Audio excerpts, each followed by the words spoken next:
የዕለቱ የመጽሐፍ ቅዱስ ክፍል ንባባችን በዘዳግም 5-7 ላይ ነው የሚያተኩረው። በዚህ ክፍል በፍጹም ልብህ በሚል ርዕስ የእግዚአብሔርን ቃል እንካፈላለን። ፍቅር የሆነው አምላካችን እግዚአብሔር ከኛ የሚፈልገው በፍጹም ልባችን እንድንወደው ነው። በመጀመሪያ በመልኩና በአምሳሉ ሲፈጥረን፣ ቀጥሎም እኛን ከኃጢአታችን ለመታደግ በልጁ በኢየሱስ ራሱን ሲሰጠን እርሱ በፍጹም ልቡ እንደሚወደን ግልጽ አድርጎ አሳይቶናል።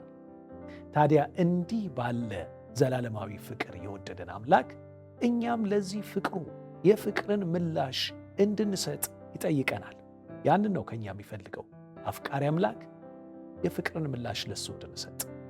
በእርግጥም በፍጹም ልባችን ልንወደው የሚገባን በፍጹም ልቡ በዘላለማዊ ፍቅሩ የወደደንን አምላካችንን እግዚአብሔርን ብቻ ነው። ለዚህ ፍቅር የእኛን ፍቅር ሊወስድ የሚገባው እርሱ ብቻ ነው። ይህንን በተመለከተ ኢያሱ ለእስራኤላውያን እንዲህ በማለት ተናግሯቸው ነበር። ስለዚህ አላቸው፣ አምላካችሁን እግዚአብሔርን ለመውደድ ተጠንቀቁ ይላቸዋል በኢያሱ ምዕራፍ 23 ቁጥር 11 ላይ። እንግዲህ ምንም እንኳን እስራኤላውያን ከግብፅ ባርነት ያወጣቸው በብዙ የተንከባከባቸውና የረዳቸው ለትልቅም ዓላማ የጠራቸው አምላካቸው እግዚአብሔር ቢሆንም የእነርሱ ልብ ግን በሌሎች አማልክት ፍቅር ይሸፍት ነበር። ለዚህ ነው እግዚአብሔርን ለመውደድ እንዲጠነቀቁ ኢያሱ በዚህ ስፍራ የተናገራቸው። እኛም ልባችንን ሊሰርቁ የሚሞክሩ ከእግዚአብሔር አብልጠን የምንወዳቸው ነገሮች በሕይወታችን ካሉ ቆም ብለን ራሳችንን ልንፈትሽ ይገባል።